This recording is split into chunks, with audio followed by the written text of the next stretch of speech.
Deus te fez para que você transborde o amor de Deus, como os rios transbordam. Deus te fez de uma maneira extraordinária, igreja, como uma árvore que multiplica-se, como uma árvore frutífera. Deus te fez para você frutificar. Então, quando você olhar para a palavra de Deus, quando você olhar para você, não se compare com ninguém, mas pergunte para você mesmo: eu estou sendo uma pessoa frutífera no reino do meu Pai? Aleluia, glória a Deus. Se a resposta for sim, continue fazendo o que você está fazendo. Mas se a resposta for não, comece a fazer algo que você ainda não fez. Comece a perguntar a Deus: Pai, o que é que eu tenho que fazer para ser uma bênção na tua obra, para ser, como o Senhor tem chamado, uma árvore frutífera no teu reino? E com certeza Deus vai falar, não na sua mente, mas Deus vai falar no seu coração. E quando Deus falar ao seu coração, igreja, seja como Josué, não tema, creia tão somente que Deus é contigo, e Ele que dá o chamado, Ele se responsabiliza para você fazer a obra que Ele tem te chamado com exclusividade.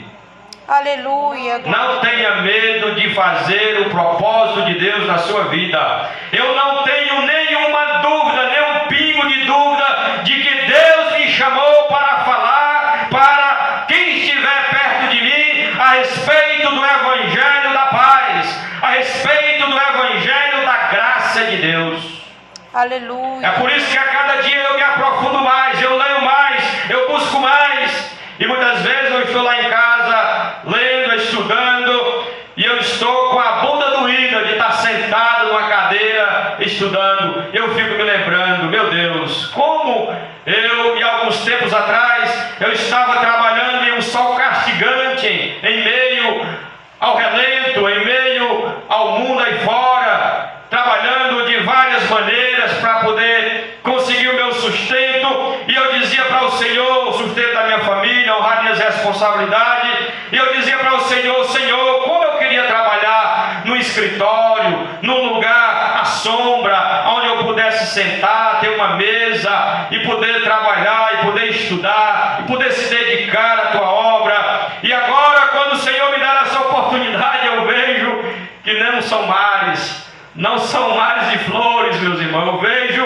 que a gente precisa aprender a suportar o ardor da bunda na cadeia.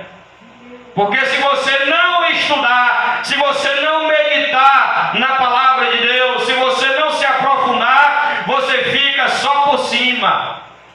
Você fica só comendo da colher dos outros.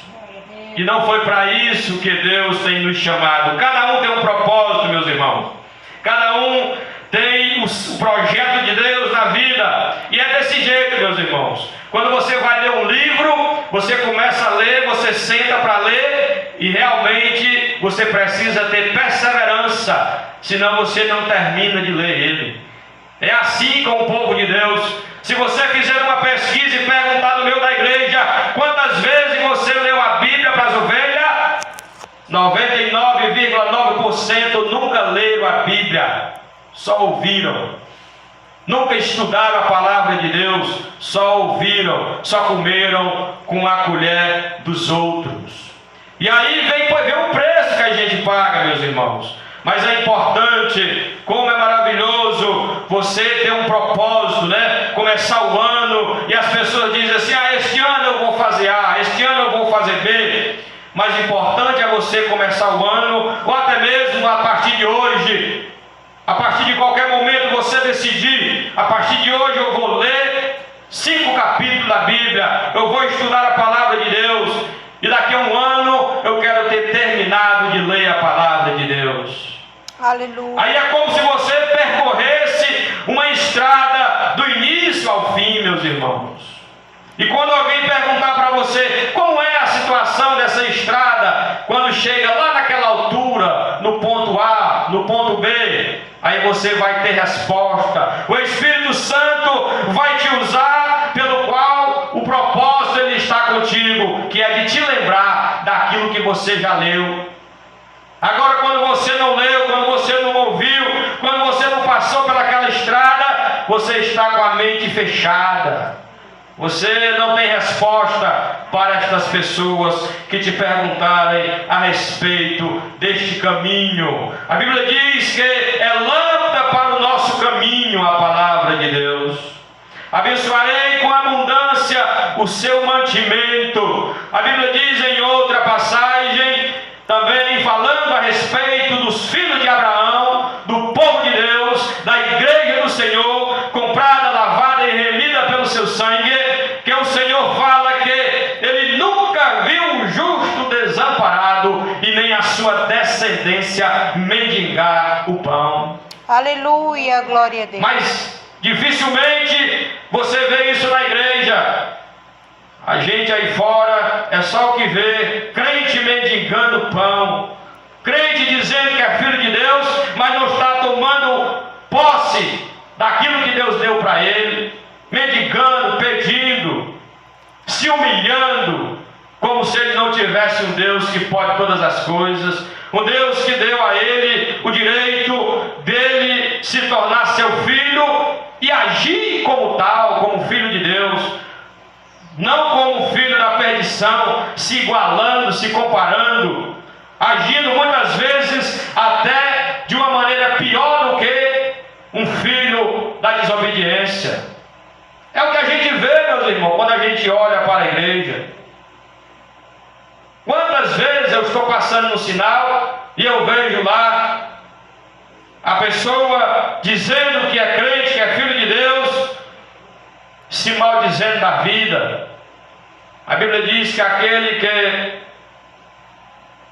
se maldiz da vida é considerado um pecado perante Deus. Porque quando você se maldiz da sua vida, em outras palavras, você está dizendo, o Deus que eu sirvo, ele não tem capacidade de me ajudar.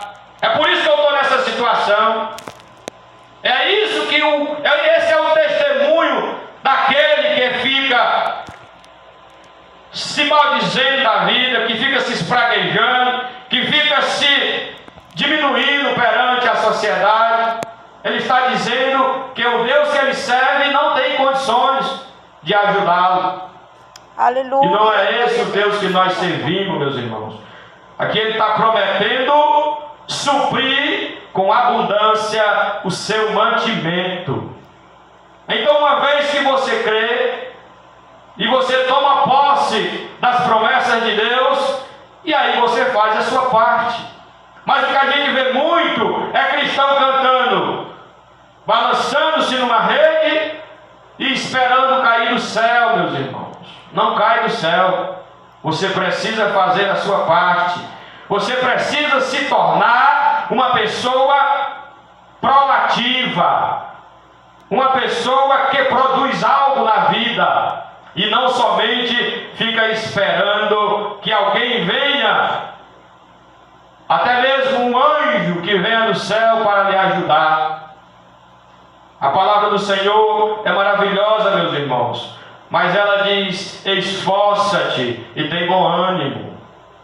Então nós precisamos fazer a nossa parte, precisamos se esforçar para que Deus venha cumprir a sua palavra na nossa vida. Esforça, tem bom ânimo, que eu serei contigo, diz o Senhor. E de pão fartarei os pobres. Deus promete fartar os pobres de pão. Mas quando a Bíblia fala de pobre, é exatamente a respeito daquela pessoa improdutiva. Ser pobre é alguém que não produz nada. Aleluia. Aleluia, glória. Acorda para dormir e dorme para acordar. Esse tipo de gente é a pessoa improdutiva, é uma pessoa pobre. Mas quando a pessoa toma uma decisão de se comportar, de se esforçar, aí a Bíblia diz que Deus é com ele, Deus dá sabedoria, Deus dá entendimento, Deus abre as portas, Deus facilita, Deus coloca pessoas para se comunicar com você, para que assim venha o milagre de Deus, porque Deus vai fazer desta maneira. irmão, é a conexão. Deus usa os seus filhos para se conectar um com o outro, para assim um ajudar o outro. Quando você crê na palavra, é isso que acontece. O versículo 16: vestirei de salvação os seus sacerdotes. Ele já fez isso, é uma promessa que Deus prometeu na antiga aliança, e Ele já cumpriu.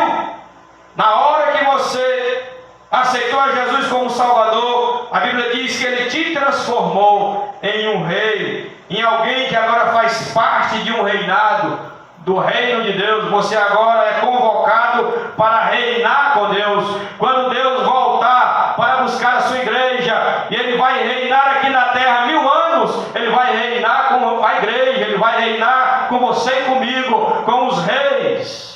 Aleluia. É o que diz a palavra do Senhor. E sacerdote, Ele já nos transformou em rei e sacerdote. Então, aqui não fala só de líderes. A Bíblia fala de sacerdote de acordo com cada um que aceitou a Jesus como Salvador.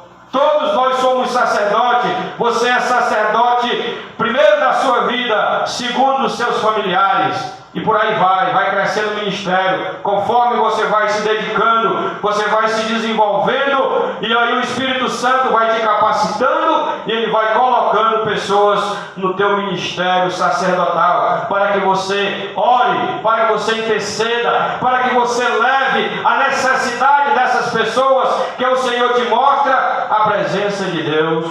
Aleluia. Esse é o chamado de Deus para cada um de nós. Esse é um chamado coletivo, mas cada um tem a sua quantidade, tem as suas pessoas, tem a sua família, tem a sua parentela, e tem as pessoas que Deus coloca no coração seu, para que você não se esqueça de orar por elas, de interceder por elas. Deus te chamou com este propósito. Ele já te fez, diz a palavra do Senhor, rei e sacerdote. Glória.